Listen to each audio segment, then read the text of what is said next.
The stars had always been quiet. For 300 years, humanity had spread across the galaxy, building colonies on distant worlds and dreaming of a peaceful future among the stars. But peace was about to end. Admiral Jack stood on the bridge of the command vessel USS Resolute, his hands clasped behind his back as he stared at the main. The ship hummed softly around him, its engines holding steady in orbit above Earth. It was a calm night shift, and most of the crew had settled into their routine duties. Was about to retire to his quarters when the communication officer's voice cut through the silence. "Admiral, we have an emergency transmission coming in from the frontier colony on 7. It's marked Priority 1. Turned sharply. Priority 1 messages meant only one thing: something terrible had happened. He walked quickly to the communication station and nodded at the young officer. "Put it through." The flickered and a man's face appeared. He was covered in dust and blood, and behind him could see flames and smoke rising from destroyed buildings. The man spoke quickly, his voice filled with fear. "This is Governor Sam of 7. We are under attack. Repeat, we are under attack." They came without warning. Their ships filled the sky and they started firing on everything. They said their name is, they gave us one message before they opened fire. The governor paused, coughing from the smoke. "They said humanity has 1 month to surrender all colonies and return to Earth. If we refuse, they will destroy every human world one by one. They will save Earth for last, and they will make us watch as everything burns." The transmission cut out. Static filled the screen. Felt his blood run cold. He had heard stories about from other alien species that humanity had encountered. They were an ancient empire that had conquered 17 star systems. They were ruthless and powerful, and they had never lost a war. Every civilization that had faced them had either surrendered completely or been wiped out. There was no middle ground with the Commander Kate, the tactical officer, appeared at his side. She was a tall woman with sharp eyes and a calm voice, even in crisis. "Admiral, I've pulled up everything we have on the It's not good." She transferred the data to the main screen. Images appeared of destroyed planets, burned cities, and massive warships that stretched for kilometers. The fleet was estimated at over 3,000 vessels, each one armed with plasma cannons that could melt through any known material. Their technology was centuries ahead of most species in the galaxy. "They've conquered 17 star systems," continued. "Population estimates suggest they've killed or enslaved over 40 billion sentient beings. No one has ever beaten them in battle. Most species surrender before the fighting even starts." Studied the images. The ships were sleek and deadly, designed for one purpose: destruction. He thought about the colonies, about the billions of humans living on distant worlds, about his own playing in the parks of New Chicago. "How long until their main fleet reaches our space?" he asked. Checked her calculations. "Based on their known travel speeds, we have approximately 3 weeks, maybe less if they push their engines." 3 weeks. It was not much time to prepare for a war that could end humanity. Called an emergency meeting with Earth's Unified Fleet Command. Within the hour, holographic images of the most important military leaders in human space filled the conference room aboard the Resolute.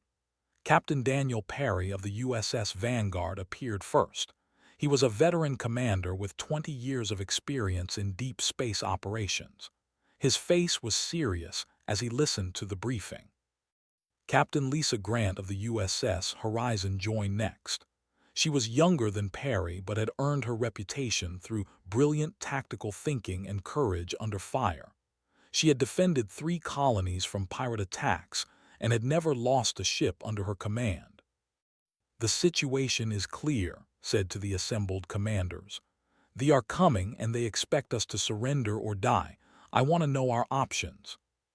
Captain Perry spoke first. "Our current fleet numbers 800 combat-ready vessels. That's roughly 1 ship for every 4 of theirs. In a straight fight, the numbers don't look good." "Numbers aren't everything," Captain Grant replied. "We've been preparing for something like this. The research teams on Mars have been working on new weapon systems for the past decade. Project Avalanche nodded slowly. Project Avalanche was humanity's most closely guarded secret. After first contact with alien species, humanity had realized that the galaxy was a dangerous place. While publicly promoting peace and cooperation, Earth's governments had quietly funded a massive weapons development program. They had studied the tactics and weaknesses of every known species, including the previous victims. Lieutenant Ben Carter, a young weapons specialist who had worked directly on Project Avalanche, was brought into the meeting. He was nervous speaking to so many high-ranking officers, but his voice was steady as he explained what humanity had built. They rely heavily on plasma-based weapons, Carter said. Every species they fought used conventional energy shields which plasma cuts through easily, but we developed something different. Quantum displacement shields. Instead of trying to absorb the energy, our shields redirect it into empty space. In our tests, we achieved a 97% deflection rate against plasma fire. The commanders exchanged glances. This was significant. Carter continued. We also developed new offensive systems, kinetic accelerators that fire tungsten rods at nearly the speed of light, antimatter torpedoes with yields that can crack a ship in half, and electromagnetic pulse warheads that can disable enemy electronics across an entire formation.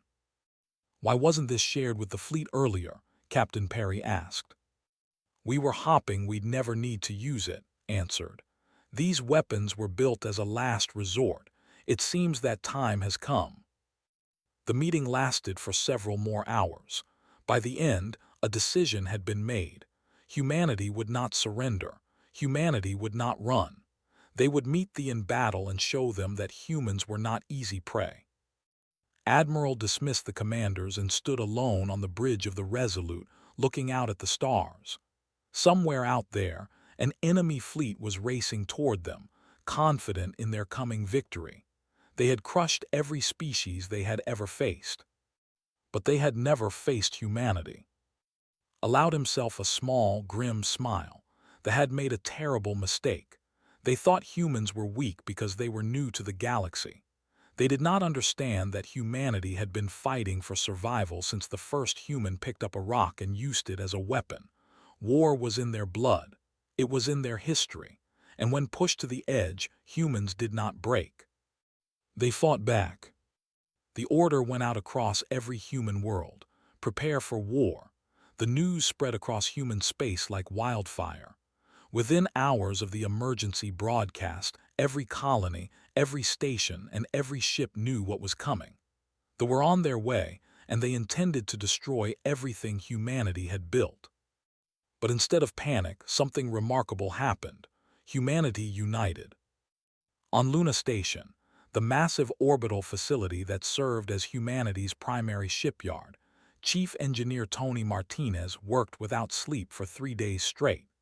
His teams rushed to complete the installation of the new quantum displacement shields on every available warship. Sparks flew through the corridors as welders and technicians scrambled to meet impossible deadlines. We need these ships ready in 2 weeks, Martinez shouted over the noise of machinery. I don't care if you have to work through every meal and every night. Our families are counting on us. No one complained. No one asked for breaks. The workers on Luna Station understood what was at stake. They had seen the images from Seven, the burned buildings and the dead civilians. They knew what they would do to Earth if the fleet failed. Across the solar system, similar scenes played out. On Mars, the weapons factories ran at maximum capacity, producing ammunition and torpedoes around the clock. On the colony ships traveling between worlds, volunteers lined up to transfer to combat vessels. The recruitment centers on Earth were overwhelmed with applications from young men and women who wanted to fight. Ensign Amy Torres was one of those volunteers. She was 23 years old, born and raised on the orbital platform above New Chicago. She had trained as a fighter pilot for 2 years, hopping for a quiet career patrolling the outer colonies. Now she was preparing to fly into the largest battle humanity had ever faced. Her mother stood with her at the shuttle bay, tears streaming down her face. Her father tried to stay strong, but his voice cracked when he spoke. "You don't have to do this," her mother said, holding her daughter's hands. "There are other ways to help. You could work in logistics or communications or—" "Mom," Amy said gently, "I'm a pilot. This is what I trained for. If I don't go, someone else's daughter will have to take my place. How could I live with myself knowing that?" Her father pulled her into a tight hug. "We're proud of you," he whispered. "So proud, just come back to us." Amy promised she would. She did not know if it was a promise she could keep, but she made it anyway. Then she boarded the shuttle and did not look back. If she looked back, she might lose her courage. Aboard the USS Resolute, Admiral Jack finalized the battle strategy with his senior officers. Commander Kate had spent every waking moment studying this previous conquests, looking for patterns and weaknesses. "They always attack in overwhelming numbers," explained, pointing to tactical displays showing past battles. "They spread their fleet wide and try to surround their enemies. It's worked every time because their opponents try to fight in open space, where numbers matter most." "So we don't fight in open space," said. Nodded. "Exactly. I've identified a location called the Corridor. It's a narrow passage through a dense asteroid field about 3 light-years from Earth. If we position our fleet there, they won't be able to use their numbers effectively. They'll have to come at us through a bottleneck." Captain Daniel Perry studied the star charts. "It's risky. If they break through our lines, we'll have nothing left between them and Earth." "That's why we don't let them break through," Captain Lisa Grant replied. She had been quiet during most of the meeting, but her eyes were sharp and focused. "We hit them hard and fast. We use our new weapons to cause as much damage as possible in the opening minutes. If we can break their momentum, we can win." Considered their words carefully. He was asking his people to stake everything on one battle. If they lost, humanity would be defenseless. But if they tried to fight a prolonged war, they would lose anyway. They had too many ships and too many resources.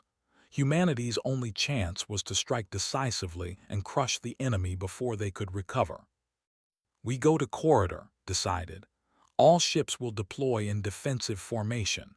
We'll let them come to us, and then we'll show them what humanity can do." The orders went out across the fleet.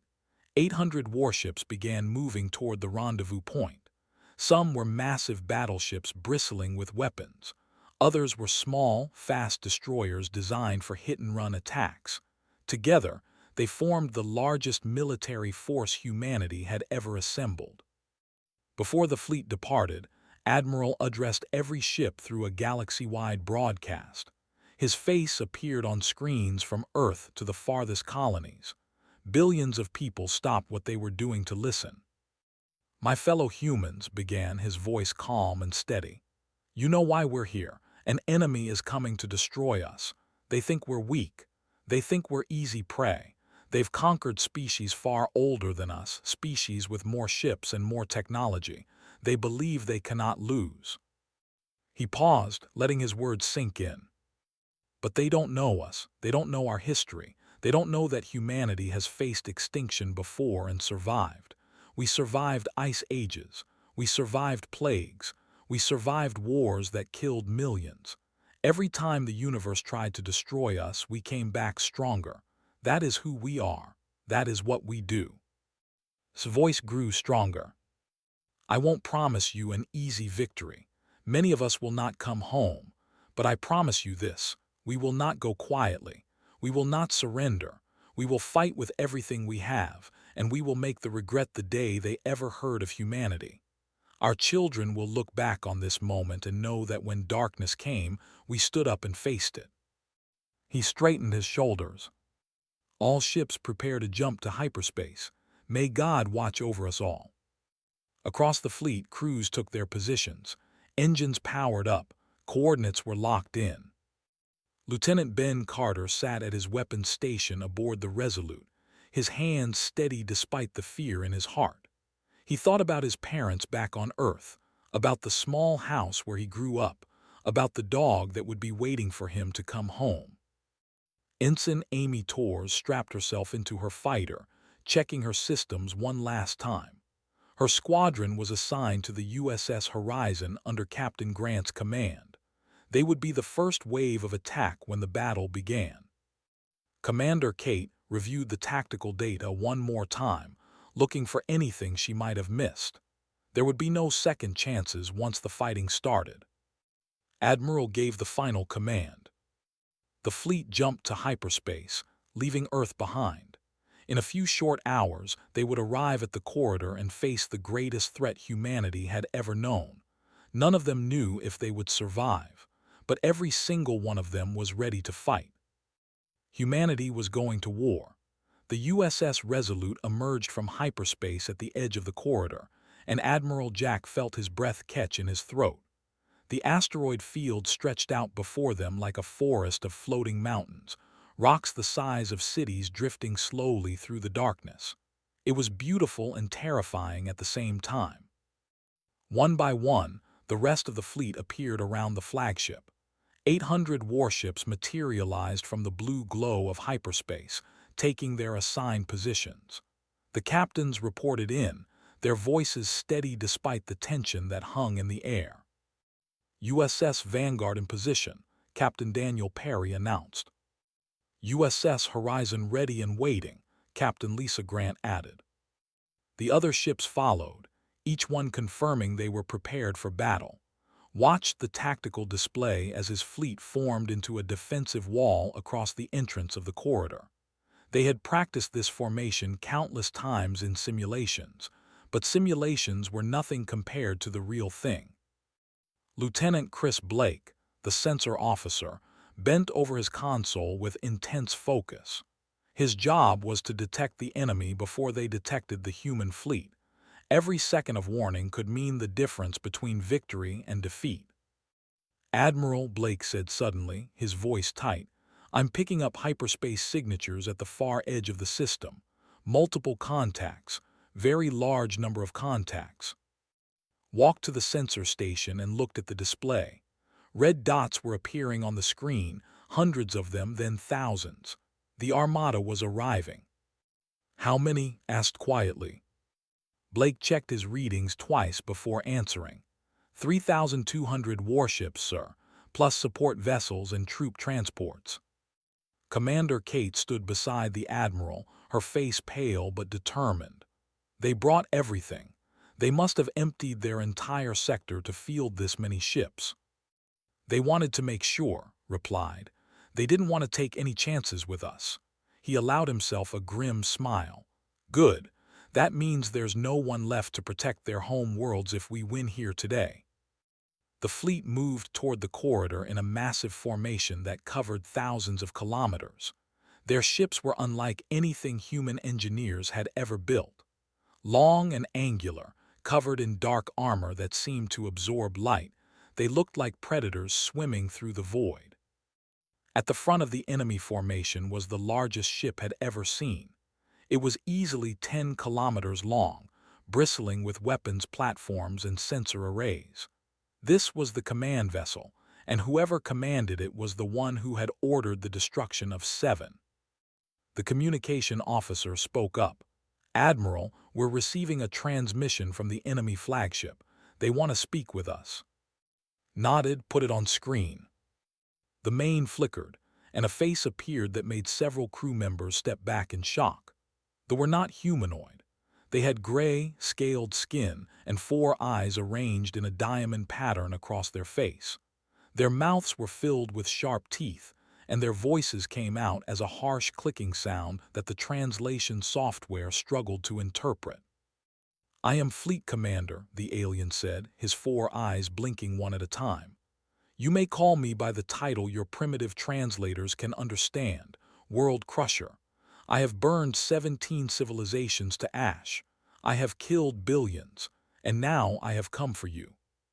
Stood tall, refusing to show any fear. I am Admiral Jack of the United Earth Fleet. You attacked our colonies without warning. You murdered our people. We're here to give you one chance to withdraw." The commander made a sound that might have been laughter. "Withdraw?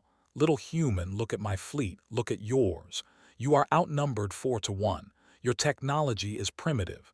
Your species is young and foolish. You should be begging for mercy, not making demands." "We don't beg," replied calmly, "and you should have done more research on our species before you attacked us." "I know everything I need to know," sneered. "You are weak. You are soft. You spend more time fighting each other than preparing for real threats. My empire has crushed species that had 10 times your ships and 100 times your experience. What makes you think you have any chance?" Glanced at, who gave him a slight nod. The weapons were ready. The shields were active. Everything was in place. "I think," said slowly, "that you should have brought more ships." He cut the transmission. For a long moment, nothing happened. The two fleets faced each other across the void, separated by thousands of kilometers of empty space. Could feel the tension on the bridge, the crew holding their breath, waiting for the storm to break. Then they opened fire. Thousands of plasma bolts streaked across the darkness, a wall of burning energy that would have vaporized any normal fleet. The crew of the Resolute braced for impact, some of them closing their eyes. But the impact never came. The plasma bolts struck the human shields and simply vanished. The quantum displacement technology worked exactly as Lieutenant Ben Carter had promised. Instead of trying to absorb the energy, the shields bent space itself, redirecting the attacks into empty regions of the universe. Carter watched his console with wide eyes. Shields holding at full capacity, energy transfer at 0%. "Admiral, they can't touch us." A cheer went up across the bridge, quickly silenced as raised his hand. "Save the celebration. We haven't won yet." On the flagship, Fleet Commander stared at his tactical display in confusion. His weapons had never failed before. Every species he had ever fought had crumbled under the first wave of plasma fire. But the humans were still there, completely unharmed. "Fire again," he ordered. "All ships, concentrate fire on their lead vessels." The fleet unleashed another massive barrage, pouring everything they had at the human defensive line. Again and again, the plasma bolts struck the shields and disappeared. The human ships did not even shake. Felt something he had not experienced in centuries: doubt. On the bridge of the USS Vanguard, Captain Daniel Perry allowed himself a smile. "I think it's time we showed them what we can do. All batteries, target the nearest enemy formation. Fire at will." The human fleet responded as one. Kinetic accelerators launched tungsten rods at incredible speeds. Antimatter torpedoes streaked toward enemy ships. Electromagnetic pulse warheads detonated in the midst of formations. The effect was devastating. The tungsten rods punched through armor like it was paper, tearing ships apart from the inside. The antimatter explosions consumed entire vessels in balls of white fire. The EMP warheads disabled electronics across dozens of ships at once, leaving them drifting helplessly in space. In the first 60 seconds of the counterattack, over 200 ships were destroyed or disabled. Admiral watched the tactical display, seeing the enemy formation begin to crumble. They had never faced anything like this. Their weapons were useless against human shields, and human weapons were cutting through their fleet like a knife through flesh. For the first time in the history of their empire, they were losing. And the battle had only just begun. The space around the corridor had become a storm of fire and death. Explosions lit up the darkness every second as human weapons tore into the fleet. Ships that had conquered entire civilizations were now burning wrecks, their crews screaming in languages no human could understand. Lieutenant Ben Carter worked his weapons console with grim efficiency. Every shot he fired was calculated for maximum damage, every target chosen carefully to cause the most chaos in the enemy formation. Sweat dripped down his face, but his hands remained steady. Targeting enemy cruiser at bearing 047, he called out. Firing kinetic round. A tungsten rod the size of a car launched from the Resolute at 90% the speed of light. It crossed the distance to its target in less than a second and punched clean through the cruiser. The ship broke in half, both pieces spinning away into the asteroid field. Beside him, Commander Kate coordinated the entire battle, her eyes moving constantly between different displays. She was tracking the positions of hundreds of ships, both human and alien, making sure their formations held and their attacks remained focused. The enemy is trying to flank us on the left side, she announced. Captain Grant, your sector. Aboard the USS Horizon, Captain Lisa Grant was already moving. Her ship surged forward, leading a squadron of destroyers to intercept the flanking force. Grant stood on her bridge with her arms crossed, watching the enemy ships approach. All batteries prepare to fire on my mark, she ordered. Wait for them to come closer. I want them to think they've found a weakness. The ships pushed forward, sensing an opportunity. Their commanders believed they had found a gap in the human defenses, a chance to get behind the enemy line and attack from the rear. They were wrong. Fire, Grant said quietly. The Horizon and her escorts unleashed a devastating barrage. Antimatter torpedoes streaked through space, slamming into the lead ships with terrible force. White fire consumed the enemy vessels, so bright that the Horizons automatically dimmed to protect the crew's eyes. The flanking force was annihilated in seconds. Over 50 ships died in a single coordinated attack. Captain Daniel Perry's USS Vanguard was holding the center of the line, taking the heaviest fire from the main enemy fleet. They had realized their plasma cannons were useless, so they had switched to kinetic weapons of their own, launching missiles and rounds at the human ships. Shields at 82%, Perry's tactical officer reported. We can hold, but not forever. Perry nodded grimly. The quantum shields were effective against plasma, but kinetic weapons could still wear them down over time. They needed to end this battle before the enemy adapted completely. Push forward, Perry ordered. Take us into the heart of their formation.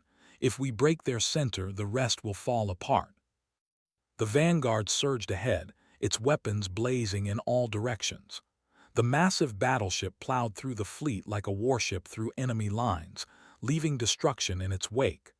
Other human ships followed, forming a spear that drove deep into the enemy formation. In her fighter cockpit, Ensign Amy Torres was having the most terrifying and exhilarating experience of her life. She had launched with her squadron the moment the battle began, and since then, she had not stopped fighting. Her small ship danced between the giant warships, dodging enemy fire and launching missiles at targets of opportunity. Watch your left, Torres, her squadron leader shouted over the radio. Enemy fighters incoming. Amy yanked her control stick hard, spinning her ship to face the new threat. Fighters were smaller and faster than their warships, designed to swarm enemy vessels and overwhelm their defenses. But human pilots had trained for years against superior numbers. They knew how to fight when outnumbered. Amy locked onto the lead enemy fighter and fired. Her missiles streaked across the void and struck true. The fighter exploded, and Amy was already moving to her next target. Around her, the battle raged on. Human and fighters twisted and turned in a deadly dance, each side trying to gain advantage over the other. Amy saw friends die, their ships turned to fireballs by enemy weapons. She heard their final screams over the radio and forced herself to keep fighting. There would be time to mourn later. Right now, she had to survive. On the flagship, Fleet Commander was experiencing something he had never felt before, true fear. His fleet was being destroyed. Ships that had served his empire for centuries were now debris, and the humans showed no signs of stopping. How is this possible? He demanded, slamming his fist against his command throne. They are a young species. They have fewer ships. How are they defeating us? His tactical advisor had no answer. They had built their entire military strategy around the power of their plasma weapons. For thousands of years, those weapons had been unstoppable. Now they were useless. "We must retreat," the advisor said quietly. "If we stay, we will lose everything." "Retreat," snarled. "The do not retreat, we have never retreated." "Then we will die here, all of us." Looked at the tactical display. Over 1,000 of his ships were already destroyed. Another 500 were disabled or heavily damaged. The human fleet, meanwhile, had lost fewer than 50 vessels. The numbers told a story that did not want to believe. He had lost. Admiral received a report that the enemy flagship was turning away. For a moment, he dared to hope that they were surrendering. But then the flagship accelerated, and he understood. "They're running," said, disbelief in her voice. "They are actually running." Shook his head. "Not all of them, look." A large portion of the fleet was following their flagship, jumping to hyperspace as fast as they could. But many ships remained, either unable to flee or unwilling to abandon the fight. These ships launched themselves at the human fleet in desperate, suicidal attacks. "They're trying to take as many of us with them as they can," realized. His jaw tightened. "All ships maintain defensive formation. Don't let them through. We end this here." The final phase of the battle was the bloodiest. Ships rammed human vessels, sacrificing themselves to cause damage. Exploding reactors created fireballs that engulfed both sides. The asteroid field became a graveyard of broken ships and floating debris. But humanity held the line. One by one, the remaining ships were destroyed. Some surrendered, their crews broadcasting pleas for mercy in languages the translators could barely interpret. Others fought to the last, refusing to accept defeat even as their ships burned around them. When it was over, silence fell across the corridor. Admiral looked at the tactical display. Of the 3,200 ships that had entered the battle, fewer than 200 had escaped. The rest were destroyed. Humanity had won. But the victory had come at a cost. 47 human ships were gone. 3,000 brave men and women had given their lives. Bowed his head and said a quiet prayer for the fallen. Then he straightened his shoulders and faced his crew. "Contact Earth. Tell them the battle is over. Tell them we won." The aftermath of the battle was a landscape of twisted metal and silent death. The corridor, once a peaceful passage through the asteroid field, had become a graveyard stretching across thousands of kilometers. Debris from over 3,000 destroyed ships floated slowly through the void, catching the light of distant stars. Admiral Jack stood on the observation deck of the USS Resolute, looking out at the destruction. He had fought in battles before, but nothing like this. Nothing that had changed the course of history so completely. The weight of what they had accomplished pressed down on his shoulders like a physical thing. 3,000 of his people were dead. 47 ships had been destroyed. Families across human space were receiving notifications at this very moment, learning that their loved ones would never come home. Knew some of those people by name. He had served with them, trained with them, shared meals and jokes with them. They had died so that billions of others could live. Commander Kate appeared beside him, her face tired but calm. She had not slept since before the battle, and dark circles shadowed her eyes. But there was something new in her expression, something that looked almost like hope. "The long-range sensors are picking up transmissions from across the sector," she said quietly. "Other species are talking about what happened here. News of the battle is spreading faster than we expected." Nodded slowly. "What are they saying?" Allowed herself a small smile. "They're saying the lost. For the first time in their history, the empire that conquered 17 star systems was defeated in open battle by a species no one had ever heard of before. The implications of that were enormous. They had ruled this region of the galaxy through fear. Other species had hidden from them, surrendered to them, or been destroyed by them. There had been no third option, until now. 3 days after the battle, the Empire sent a formal communication requesting peace talks. Fleet Commander, the one who had called himself World Crusher, had been executed by his own government for his failure. The new leaders were desperate to avoid further conflict with humanity.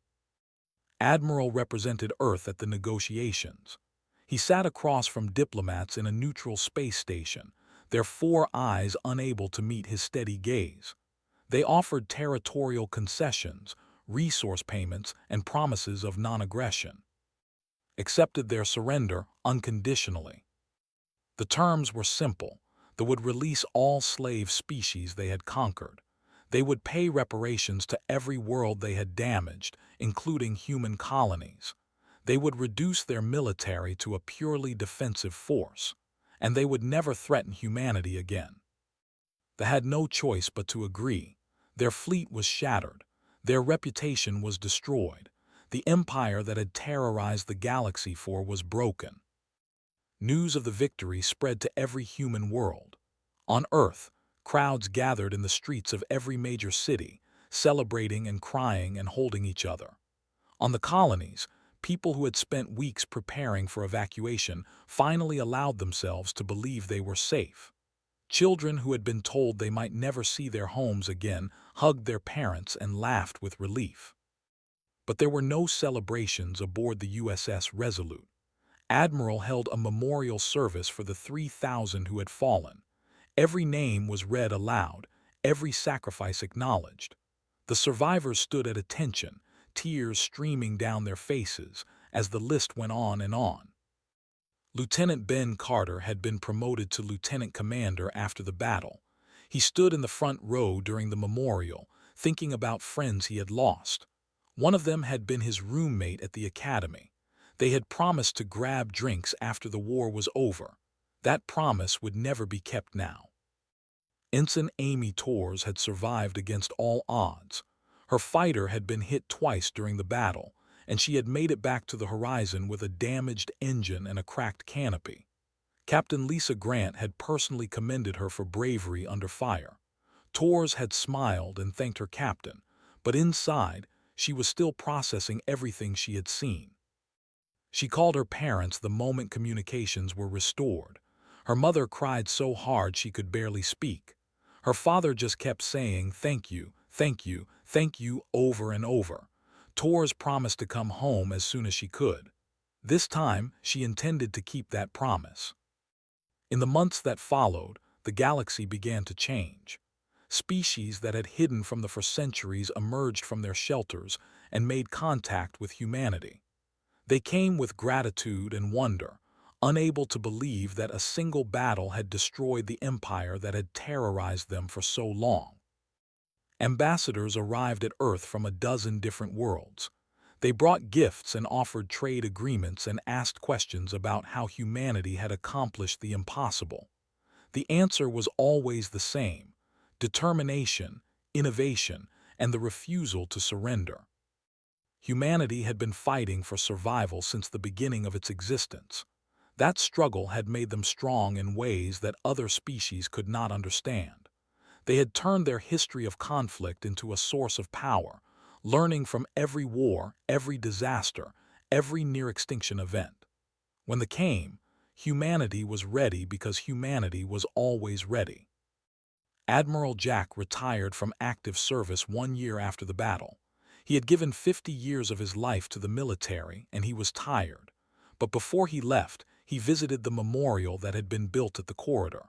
A massive monument floated in space, bearing the names of every person who had died in the battle. Read each name, touching the cold metal with his fingertips. "We couldn't have done it without you," he whispered. "Rest now, we'll take it from here." The galaxy was entering a new era. Humanity had proven itself, not as conquerors but as defenders. They had shown that they would fight to protect their own, and that they could not be defeated by threats or intimidation. Other species began to look toward Earth not with fear, but with hope. Perhaps with humanity's help, the galaxy could finally know peace. Lieutenant Commander Ben Carter continued his work on weapons development, But now his focus was on defense systems that could be shared with other species. He wanted to make sure that no civilization would ever face destruction the way this victims had. Ensign Amy Torres returned to New Chicago and spent a month with her family. When she rejoined the fleet, she was assigned to a diplomatic escort ship, helping to protect ambassadors as they traveled between worlds. It was quieter than combat duty, but she did not mind. She had seen enough fighting to last a lifetime. Commander Kate took command of the newly commissioned USS Unity, a massive ship designed to serve as a mobile embassy and cultural center. Her mission was to make friends, not war. She found that she was very good at it.